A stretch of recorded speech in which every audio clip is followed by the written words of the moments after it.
Et nous ne sommes qu'à quelques jours donc de ces élections européennes. Et pour les dernières nouvelles de la campagne, nous partons en direction du Parlement européen pour un film, Caroline, d'espionnage. Oui, un mauvais film d'ailleurs, puisque le Parlement normalement est vide, il est suspendu, mais il se passe des choses dans certains bureaux à Bruxelles et à Strasbourg à la demande de la justice belge et française.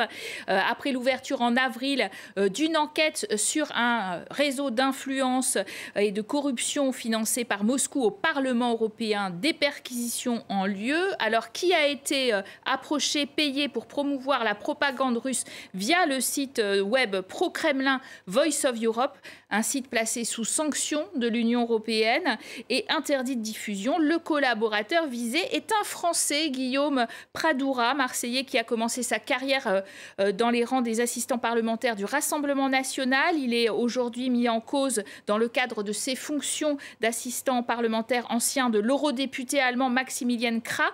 C'est la tête de liste du parti d'extrême droite Alternative für Deutschland et il est déjà visé par une autre enquête pour un autre collaborateur qui lui est soupçonné finalement d'espionnage pour le compte de la Chine tout de même.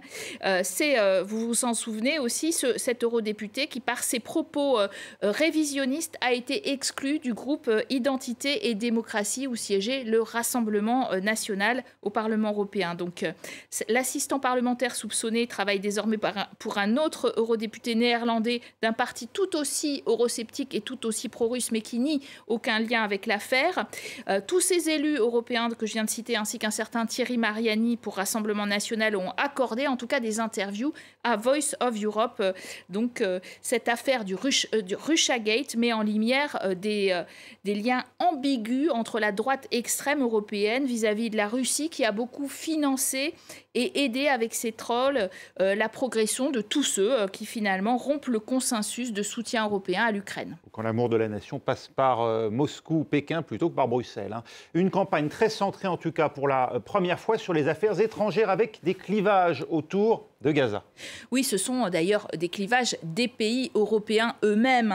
L'Espagne vient par exemple de reconnaître l'État palestinien et son ministre des Affaires étrangères explique à France 24 son calcul. Nous devons soutenir l'idée de la solution à deux États. Reconnaître l'État de Palestine est la meilleure façon de le faire.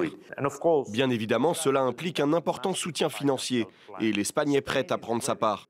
Nous allons pousser l'Union européenne à aller dans ce sens. 8 pays de l'Union européenne avaient déjà reconnu l'État de Palestine. À présent, avec l'Espagne et l'Irlande, cela représente 10 pays. La Slovénie est en passe de nous suivre, nous serons donc 11. De plus en plus de pays suivent l'exemple donné par l'Espagne. Voilà, vous avez fait le calcul aussi, pas de majorité pour la reconnaissance d'un État palestinien au niveau des chefs d'État, mais en tout cas au niveau des partis politiques, de la campagne des européennes, ça bouge beaucoup. Les représentants du PS, de LFI, d'Europe Écologie Les Verts se sont ainsi prononcés favorablement à la reconnaissance d'un État palestinien aux côtés de l'État d'Israël.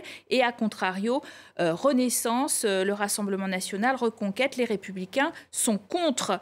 Marie Toussaint, aujourd'hui, a rejoint la position d'un Raphaël Glucksmann pour les socialistes, appelant à suspendre l'accord d'association de l'Union européenne avec Israël. Le 27 mars, les 27 ministres des Affaires étrangères, d'ailleurs, veulent en discuter clairement de cet accord d'association avec Israël et pouvoir peser sur le destin de des Israéliens et surtout de ce qui se passe du côté de Gaza. L'Europe, c'est très concret et on le démontre chaque jour dans cette chronique. Aujourd'hui, Sophie Samaï, vous mettez des paillettes dans notre vie, mais pas n'importe lesquelles. Oui, Raphaël, parce que les paillettes, c'est bien joli, mais ce qu'il faut savoir aussi, c'est que c'est extrêmement polluant. On estime que les microplastiques qui constituent les paillettes sont responsables d'un rejet d'un demi-million de tonnes de plastique dans la nature. C'est pas rien. Alors, depuis octobre 2023, elles sont tout simplement interdites dans l'Union européenne. Plus précisément, ce sont les microplastiques libres, ces petites particules de moins de 5 mm qui sont organiques, insolubles et qui sont résistantes à la dégradation dans la nature, ajoutées intentionnellement dans les produits de notre quotidien, que l'Union européenne a pris en grippe. Alors, pour porter ce magnifique maquillage, quand même, on remercie les maquilleuses de France 24. En toute légalité, il m'a fallu sonder les fans d'ABBA, de Taylor Swift, pour trouver des paillettes biodégradables, celles-ci, donc qui sont fabriquées à base de plantes, qui se dégradent donc naturellement en plusieurs mois dans la nature, pas de rejet toxique. Et il y en a d'autres, par exemple celles-ci, qui sont à base d'eucalyptus, si on veut changer un petit peu. Donc c'est chouette parce qu'on voit que le marché de la paillette biodégradable compatible avec la préservation de l'environnement se développe en Europe et c'est plutôt pas mal. Oui, puis l'interdiction des microplastiques, ça ne concerne pas que les paillettes finalement. Il y a d'autres objets aussi Effectivement. qui sont dans votre ligne de mire. Vous utilisez tous les jours? Tous les jours, peut-être pas, mais en tout cas, j'en utilise certains. Tous ces microplastiques font partie d'un grand plan de l'Union européenne qui vise à réduire les microplastiques de 30% d'ici 2030 dans le cadre du Pacte vert.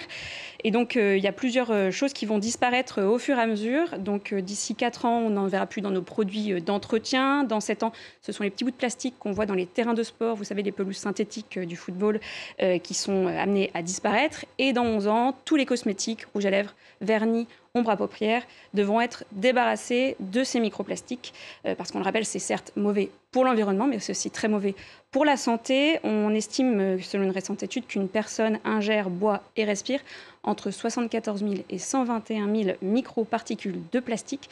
Ça fait plusieurs cartes bancaires tout de même qu'on ingère par an.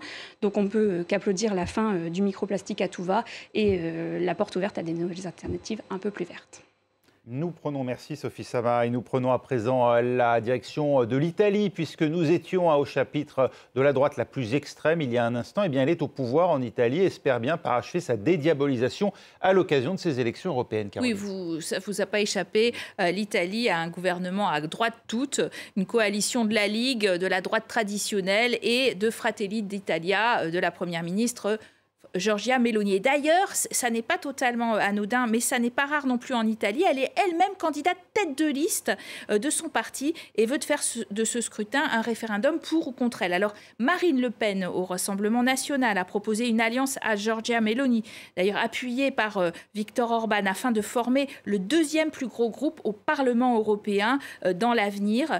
Mais la dirigeante italienne est aussi courtisée par la droite plus traditionnelle d'Ursula von der Leyen et le PPE, qui a besoin de s'assurer une majorité très large dans le futur hémicycle de Strasbourg. Enfin, si on en revient à l'Italie, en tout cas, 59 millions d'habitants, 76 députés européens, à élire le 8 et le 9 juin jusqu'à 23 heures. Fratelli d'Italia domine les intentions de vote, on le disait, avec 26% d'intention. Ces deux partenaires de coalition ont beaucoup perdu à la coalition et au change, à 8% à peine. Quant au Parti démocrate, il se maintient pas mal, dirigé par Eli Schlein, avec 20% d'intention de vote. Regardons ce que dit cette primo-votante, petit portrait de cette jeune Italienne concoctée par Enter, nos confrères.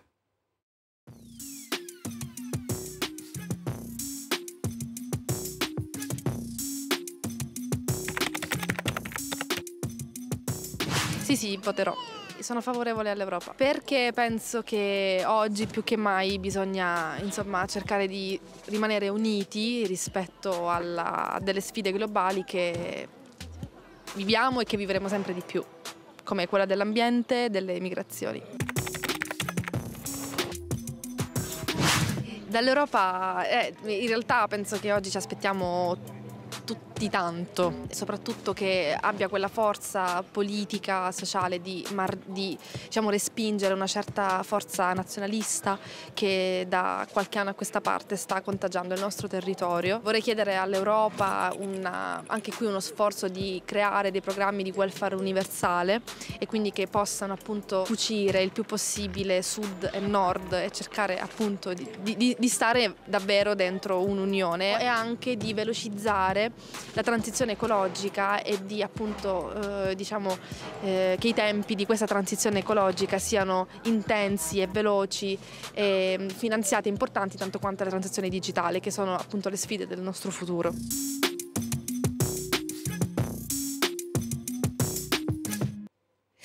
Voilà pour ce qui est de l'Italie. Alors peut-être que cette primo-votante n'aura pas gain de cause. C'est vrai que cette campagne est très dominée par la personnalité de Giorgia Meloni. Alors si vous voulez en savoir un peu plus aussi sur des affaires européennes et décrypter mieux les enjeux de ces élections, chez nos partenaires de La Croix. Double page aujourd'hui et demain. Demain avec une question impertinente.